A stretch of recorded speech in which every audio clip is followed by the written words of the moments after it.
para hablar sobre esta marcha y naturalmente sobre el día de mañana, porque esta marcha hay que ubicarla claramente en el contexto de una reacción anticipada respecto al temor de que mañana la palabra puedan tenerla grupos extremistas y quienes no dudan en recurrir a la violencia. Hemos invitado por eso a Rubén Vargas, ex ministro del Interior, abogado y especialista en temas de seguridad interna de nuestro país, que en otras oportunidades nos ha aclarado algunos puntos. Señor Rubén Vargas, muchas gracias por estar acá y muy buenas tardes. Fernando, gracias por la invitación.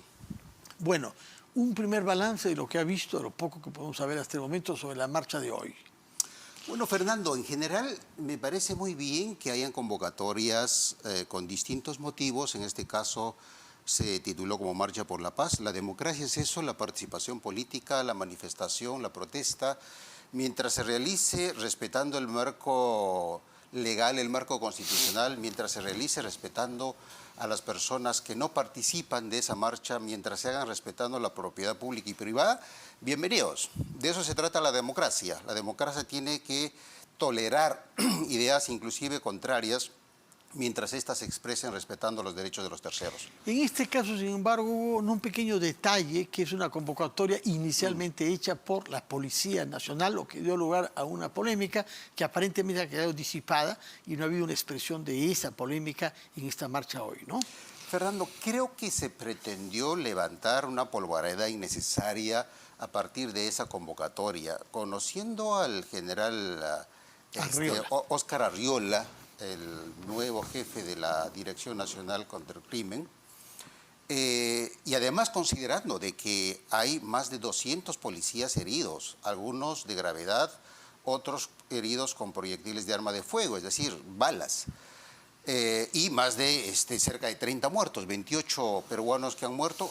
Por supuesto que la policía en su idiosincrasia siempre va a tratar de levantar la bandera de la paz o tratar de que los ánimos no sigan caldeados.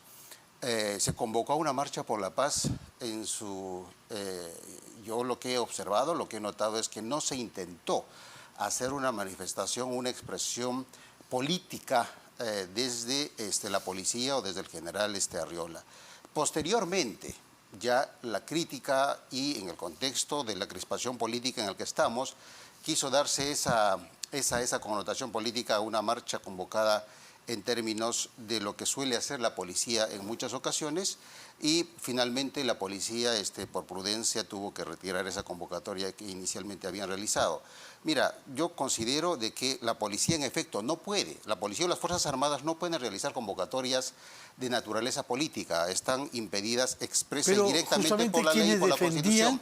Esta participación de la policía dicen que no era una marcha política, sino por valores que no son políticos. Eso es lo que dijeron. Mira, yo estoy de acuerdo, como te digo, conociendo a la persona que hizo la inicial convocatoria, creo que en efecto lo hizo pensando en que era necesario que hablemos de la paz, que hablemos de respetarnos mutuamente. Pero después, insisto, por el contexto y la crispación política en el que estamos, terminó en esa situación que creo que ya quedó superada, ¿no? De acuerdo. Ahora bien, lo importante para nosotros de la policía es lo que hace como trabajo preventivo. Claro. Y la verdad es que nos hemos quedado con la sensación que respecto de las violencias que se produjeron después del golpe fallido de Pedro Castillo, hubo un cierto descuido o una lentitud en la reacción, razón por la cual se desbordó la violencia en varias localidades de nuestro país.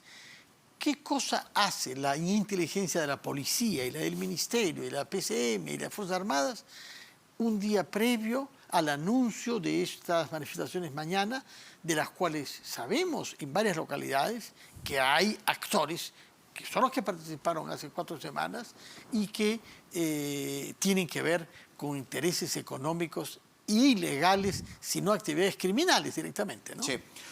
A ver, Fernando, lo que me queda claro después del golpe es que, primero, Castillo había convertido a los órganos de inteligencia básicamente en órganos operativos, en brazos operativos de su organización criminal que le permitían o que pretendía buscar impunidad.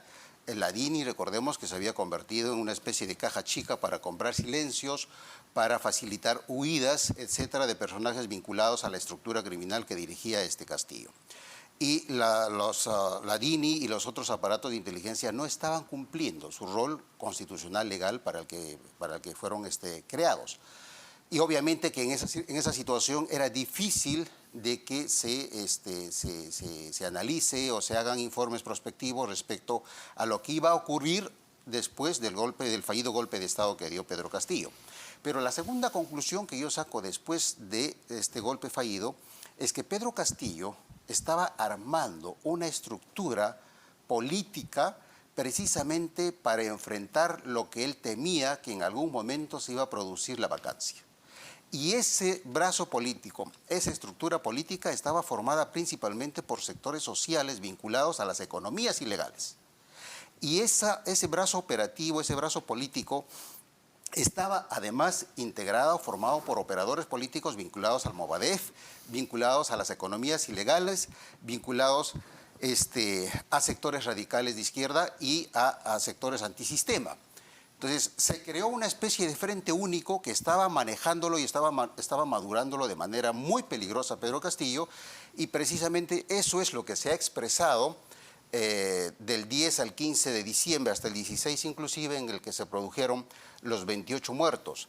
Esa respuesta posterior al golpe de Estado es lo que Pedro Castillo estaba trabajando a la par que el otro lado, la llamada derecha bruta, estaba trabajando en la vacancia con argumentos a veces hasta torpes. Pedro Castillo en defensa estaba armando esta estructura. Y obviamente los órganos de inteligencia estaban al servicio de ese aparato de Pedro Castillo y no estaban cumpliendo su rol constitucional, legal. Y por eso es que, digamos, nos tomó de sorpresa, o tomó de sorpresa a los aparatos de la fuerza pública, y no hubo una reacción oportuna. Ahora, llama la atención que, siendo las cosas tan graves como usted dice, es decir, que el Estado peruano hasta el 7 de diciembre estuvo en manos de gente que actuaban contra los intereses de la lucha contra la corrupción y contra la transparencia. Hubo unos días de relativa sorpresa, de inacomodo de las fuerzas, y de pronto estalló la violencia el 10, 3 días después del golpe. Poco después se nombró al señor Juan Carlos Liendo, que ha renunciado hoy. ¿Cómo interprete este hecho? El paso fugaz, una vez más, de alguien por la cabeza de la DINI.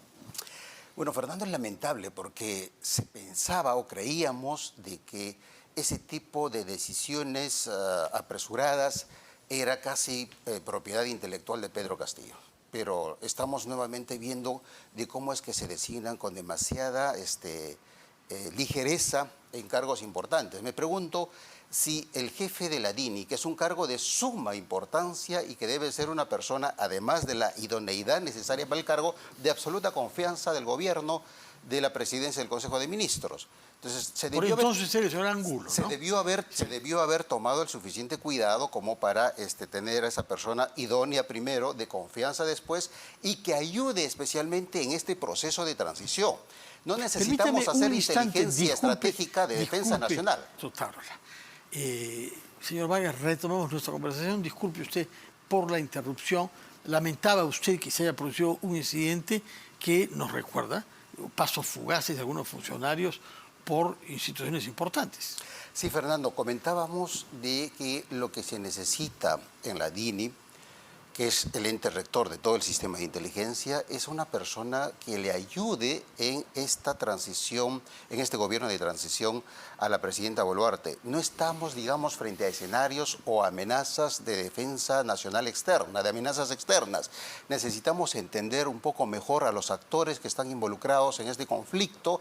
Necesitamos que todo el sistema provea de información oportuna, de un análisis estratégico, de un análisis prospectivo, y que la presidenta y el primer ministro sepan qué es lo que está pasando en cada región del país. Entonces, creo que ese es el perfil que se necesitaría dirigir esta institución tan importante como es la DINI. Por ejemplo, a estas alturas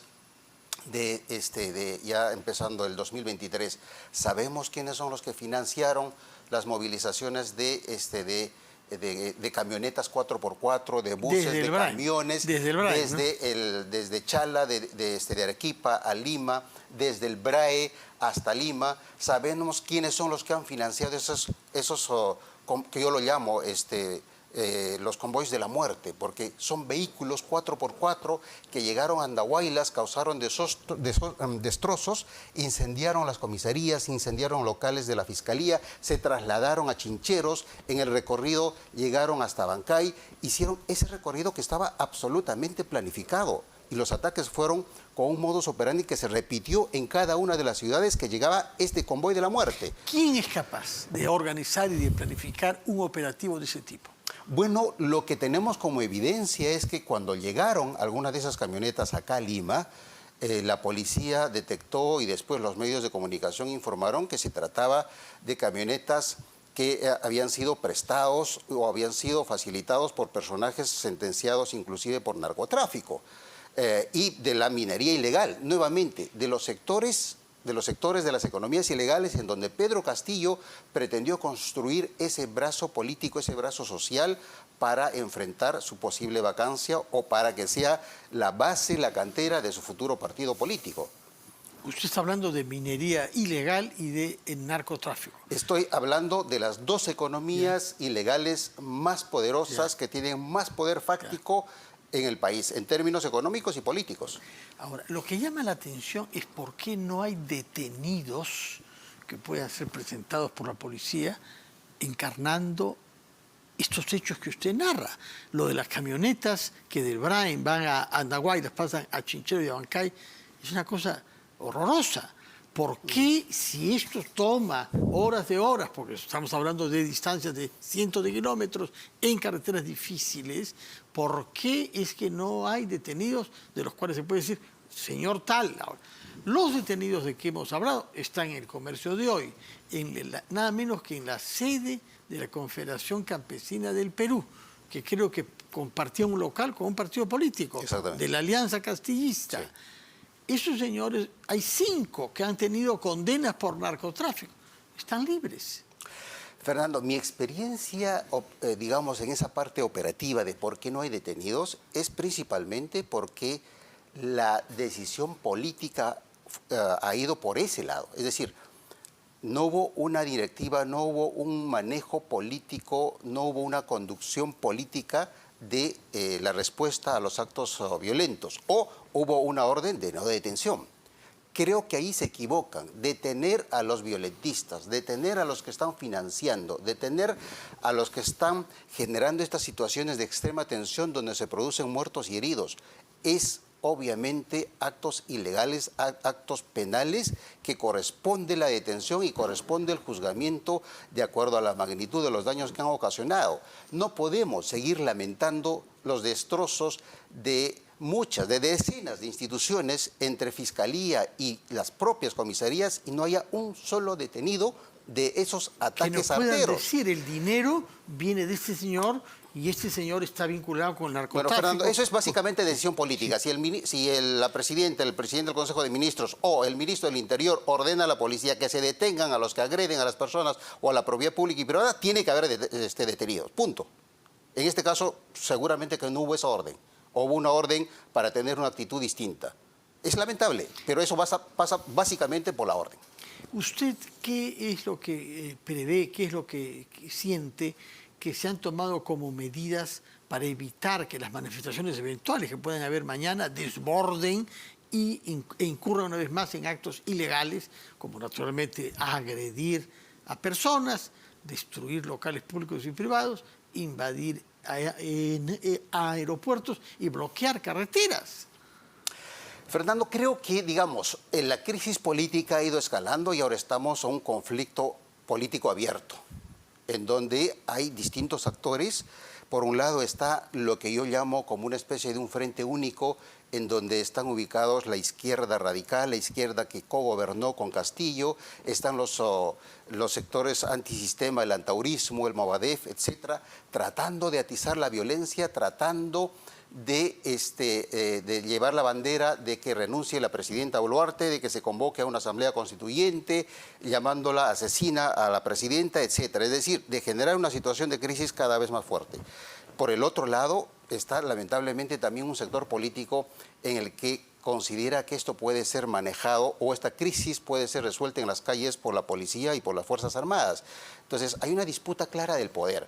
Necesitamos que haya una respuesta con el suficiente desprendimiento y un sentido de urgencia en el Congreso y en la Presidencia de la República.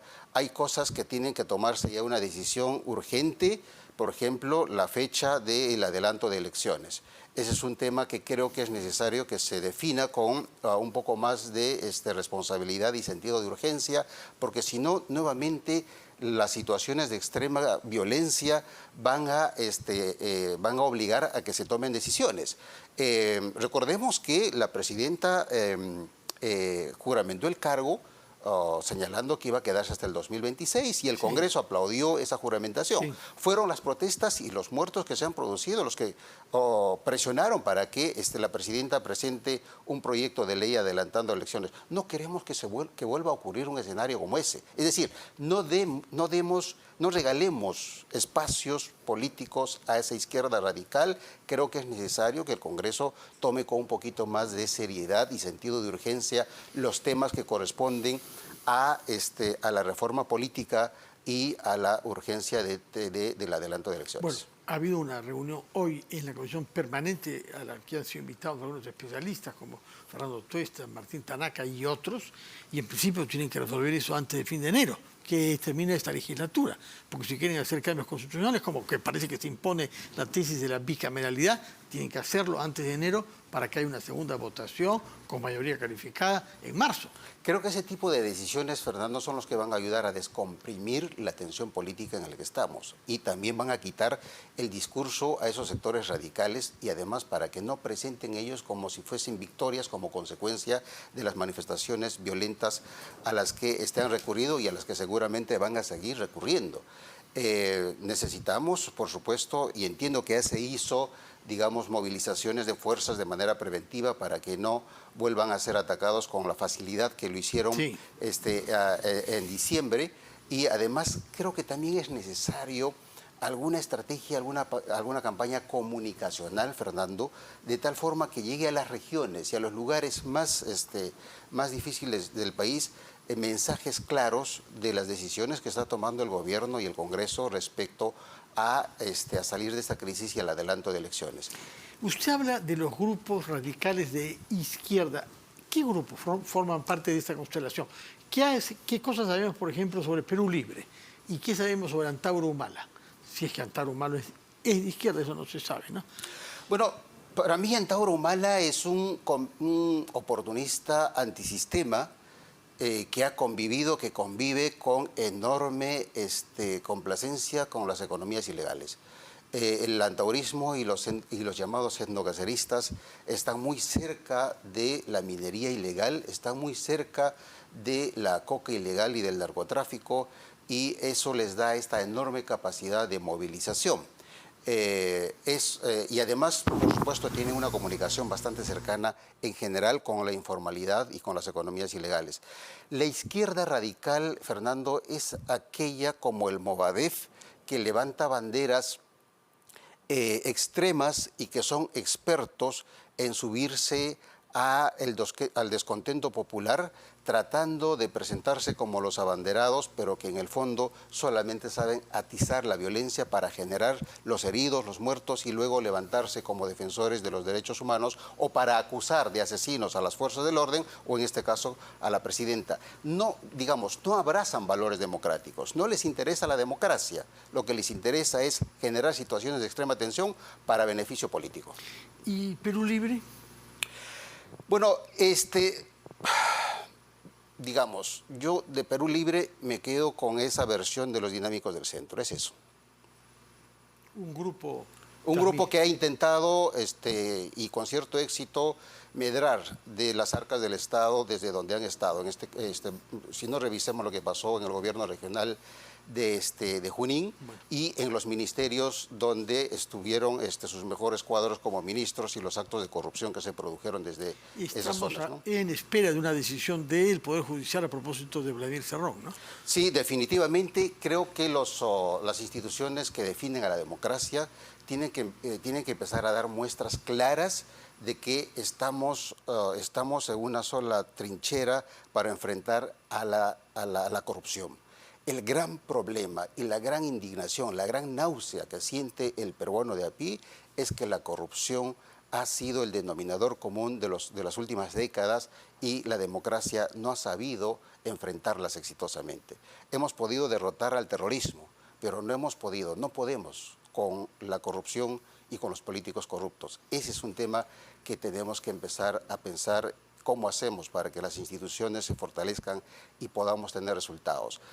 4 coroneles del equipo especial, un equipo de fiscales que finalmente son los equipos que han enfrentado los actos de corrupción del presidente Castillo, son los que nos han devuelto alguna esperanza, pero son, digamos, esfuerzos personales, esfuerzos específicos. Necesitamos que eso se institucionalice para poder tener un mayor éxito frente a este serio... Fueron respaldados por su institución, ¿no? Salvo Medina, que ha sido separado por su propia institución. Es cierto que por un comité de evaluación de la época de Pedro Castillo, ¿no? Del mayor Medina. Sí, claro, digamos... Tengo entendido que ha presentado un recurso de reconsideración él, a su dada de baja. Pero sería, la verdad, que un excelente gesto en la línea de apoyar, de fortalecer a los equipos que están enfrentando a la corrupción, reconsiderar esa resolución del actual ministro del Interior de haber dado de baja al mayor Medina. El mayor Medina es un oficial operativo, es un pesquisa con muchísima experiencia. El principal argumento para haber dado de baja es que tenía los años suficientes en el mismo grado, pero sin embargo tengo yo información de que hay varios otros oficiales en la misma condición que el mayor Medina que no fueron dados de baja, que están en actividad. Entonces el criterio no ha sido uniforme y creo que más bien se ha intentado castigar al mayor Medina. La palabra, Fernando, lo tiene la presidenta Boluarte. Bueno, vamos a ver si es que este recurso de reconsideración prospera o no. Acabo de tomar conocimiento de que ha sido presentado por él ante su comando policial, ¿no? Entiendo que ha presentado por la defensa ante el comando, eso es lo que corresponde en términos administrativos, pero más allá del trámite administrativo, acá lo que corresponde es la decisión política de la presidenta. No nos sobra ningún oficial honesto y riguroso en ese equipo, sobre todo, ¿no?, de investigación en colaboración con la Fiscalía. Muchas gracias, Rubén Vargas, por sus explicaciones y por su presencia acá en Las Cosas Como Son. Encantado.